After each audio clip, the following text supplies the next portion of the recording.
Olá, meu nome é Isabelle Cardoso, estou fazendo esse trabalho junto com o Pedro Arthur, a gente é da turma 3MA, e hoje eu vim apresentar o trabalho de Sociologia sobre trabalho e humanidade. Para dar início à apresentação, eu trago uma pergunta.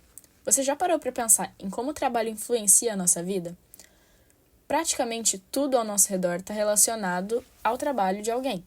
A comida que consumimos, as roupas que usamos, os celulares que utilizamos e até os serviços que fazem parte da nossa rotina são resultados de algum trabalho. Mas a maneira como as pessoas trabalham mudou muito ao longo da história. E é justamente sobre isso que eu vou falar nesse vídeo. Os modos de produção, a divisão social do trabalho e as ideias de Karl Marx e Max Weber sobre o mundo do trabalho. Antes de começar a nossa linha do tempo, a gente precisa entender o que significa modo de produção. O modo de produção é a forma como uma sociedade organiza a produção de bens e serviços. Ele envolve tanto os recursos utilizados para produzir, como ferramentas, máquinas e conhecimentos, quanto as relações entre as pessoas durante esse processo. Ao longo da história, diferentes modos de produção surgiram e transformaram a maneira como o trabalho era dividido. O primeiro exemplo é o modo de produção chamado de comunal primitivo. Lá nas primeiras sociedades humanas, a produção era principalmente coletiva. Pensa bem, as pessoas caçavam, pescavam, coletavam alimentos e depois ainda desenvolveram a agricultura. A gente sabe que os recursos eram compartilhados pelo grupo. As tarefas eram divididas de acordo com as necessidades e as habilidades de cada pessoa. É só a gente pensar que os homens caçavam, as mulheres cuidavam da colheita, e isso ia de acordo com a necessidade de cada família, de cada pessoa e com as habilidades deles também. A gente sabe que os homens eram normalmente mais fortes, então por isso eles iam para a caça, enquanto as mulheres ficavam com as tarefas um pouco mais simples. Nesse período, a divisão social do trabalho era toda mais simples. Mas com o desenvolvimento de algumas sociedades antigas, surgiu o escravismo. Nesse sistema, as pessoas escravizadas eram obrigadas a trabalhar e não tinham liberdade sobre sua própria força de trabalho. A divisão social do trabalho passou a ser muito desigual, principalmente entre aqueles que possuíam prioridades e poder, e aqueles que eram submetidos ao trabalho escravizado. Já durante a Idade Média, principalmente ali na Europa, o que predominou foi o feudalismo. A sociedade era organizada principalmente em torno dos feudos, sabe?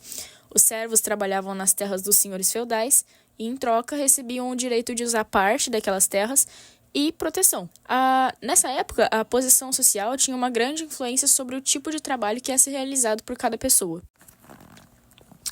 Com o crescimento do comércio e da industrialização, o capitalismo ganhou força.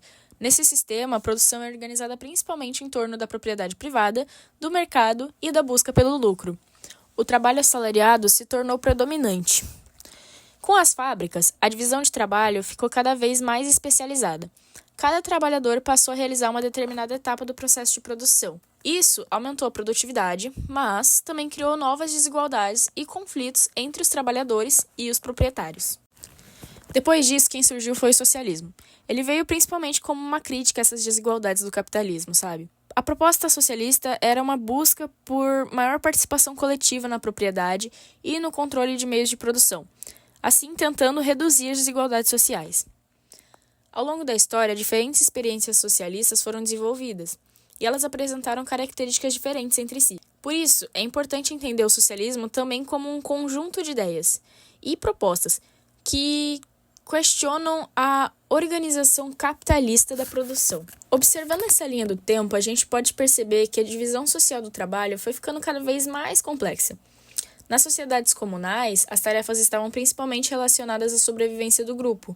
Depois, sistemas como o escravismo e feudalismo criaram divisões sociais mais rígidas. Com o capitalismo e a industrialização, o trabalho se tornou cada vez mais especializado. E hoje, uma única mercadoria pode envolver trabalhadores de várias profissões e até de diferentes países. Para entender como esses conceitos aparecem atualmente, a gente pode observar o trabalho por aplicativos, por exemplo. Motoristas e entregadores utilizam plataformas digitais para encontrar clientes e realizar serviços. Esse modelo pode oferecer flexibilidade, claro, mas também pode trazer inseguranças. A renda pode variar muito. Muitos desses trabalhadores precisam arcar com os próprios custos, como combustível, manutenção do veículo e equipamentos.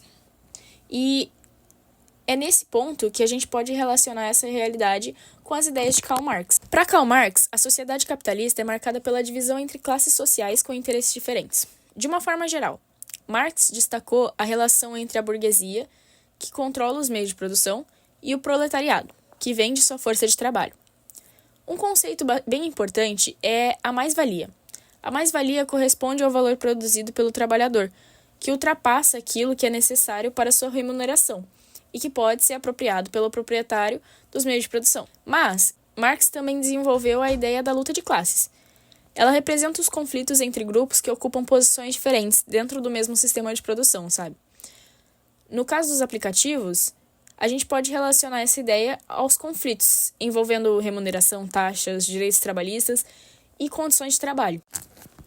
Agora, para a gente falar de Max Weber, ele analisou o capitalismo por uma perspectiva diferente. Um dos seus principais conceitos é a racionalização. Na sociedade moderna, muitas atividades passaram a ser organizadas com base em regras, cálculos, eficiência e planejamento. Isso a gente pode perceber atualmente em empresas que utilizam metas, avaliações, estatísticas e algoritmos para organizar o trabalho. Weber também estudou a relação entre determinados valores do protestantismo e o desenvolvimento do capitalismo moderno. Segundo a análise dele, valores como disciplina, dedicação ao trabalho, poupança e reinvestimento poderiam favorecer uma mentalidade compatível com o desenvolvimento do capitalismo. Apesar de ambos terem estudado a mesma coisa, que é a sociedade capitalista, Marx e Weber tinham enfoques diferentes, como a gente percebeu. Marx deu maior destaque às relações econômicas, às classes sociais, ao capital, à exploração e à luta de classes. Já Weber, por outro lado, analisou a racionalização, a burocracia, as ações sociais e a influência dos valores culturais e religiosos. Por isso, os dois autores podem ser utilizados para compreender diferentes aspectos do mundo de trabalho. Mas o que isso tem a ver com a nossa vida? Com a nossa vida agora? O trabalho influencia nossa rotina, nossa renda, nossas escolhas e nossa qualidade de vida. Como estudantes, a gente também está sendo preparado para entrar no mundo do trabalho. E esse mundo está mudando muito rápido. A inteligência artificial, a automação, os aplicativos e o trabalho remoto estão transformando profissões e criando novas formas de trabalhar. Por isso, entender o trabalho também significa entender as transformações da sociedade em que a gente vive hoje. Porque a forma como a gente trabalha influencia diretamente na forma como a gente vive. Bom, esse foi o trabalho. Eu vou ficando por aqui. Eu queria só deixar uma observação que existe a opção de podcast e a opção de podcast é a opção de vídeo com slide. E eu não queria fazer vídeo com slide porque não consigo trabalhar com esse modelo, mas também não queria fazer só um podcast porque eu senti que faltava a ideia do conteúdo visual ali, sabe? Então eu resolvi fazer essa coisa dos slides junto com o podcast. Eu espero que seja considerado. Bom, esse é o trabalho, eu espero que tenha gostado e obrigado por assistir.